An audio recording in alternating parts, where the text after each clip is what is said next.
Hi everyone, it's Friday. Woohoo! I'm trying to be massively enthusiastic about the fact that it's nearly the weekend, but I'm not going to lie, I'm struggling a bit today. This week has been a struggle in some ways, and there's also been lots of positives to it. I've been in and out of school trying to get the help I need for my daughter.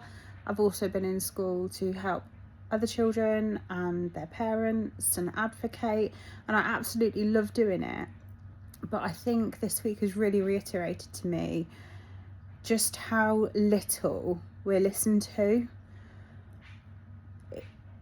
I can't put into words how frustrating it's been at times, where the smallest adaptations could be made, not big asks, and yet it just doesn't happen. Or you're told that actually, yes, we can do that, we can put that in place, no problem, and then it's not followed through on, and you're back to square one that quick. I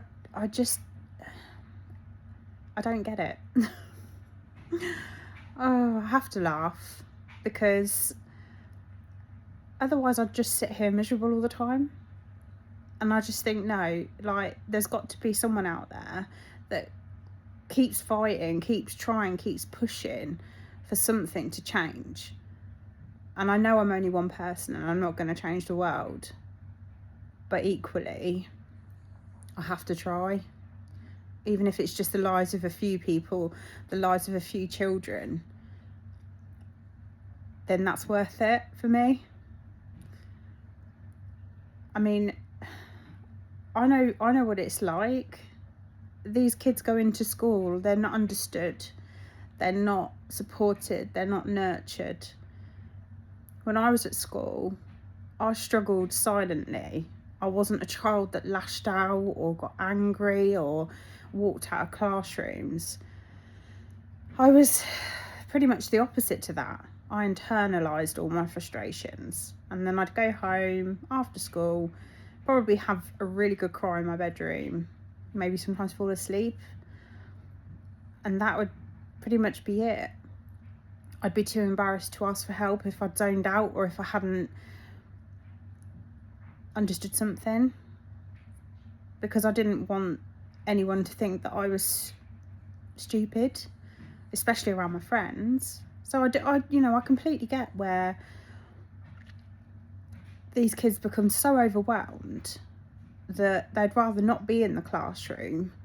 They'd rather get themselves removed from the classroom because there's not enough support in place to help them succeed while they're in there.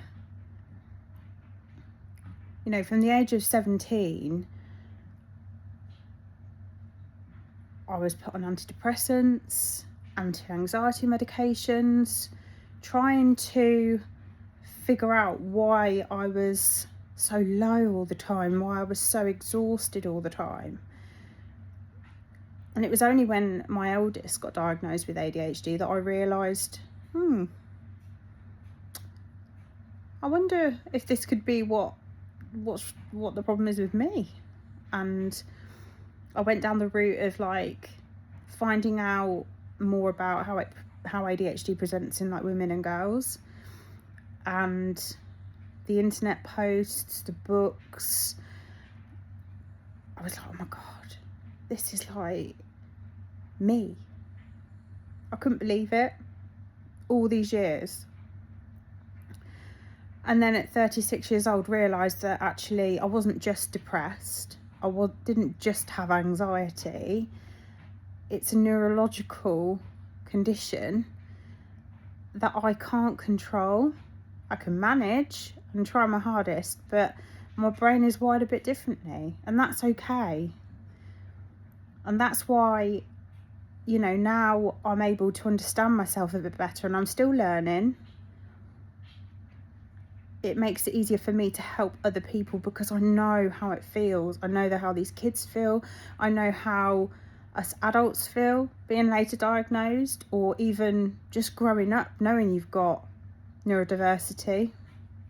You are neurodivergent, and there's not much support out there for it. I want to be that person that helps as much as I can, even if it's the smallest thing. Nothing's too little. No conversation is too big to have, because we all feel what we feel. And I just want everyone to know that that's what I'm here for. That's why I've made Spectrum Together, because I do understand the daily battle with yourself, with family, with your own children, others' children. I'm here to help. I'm here to listen. So please don't ever feel embarrassed to reach out and have a chat. I'm here for it. I hope you all have a lovely weekend.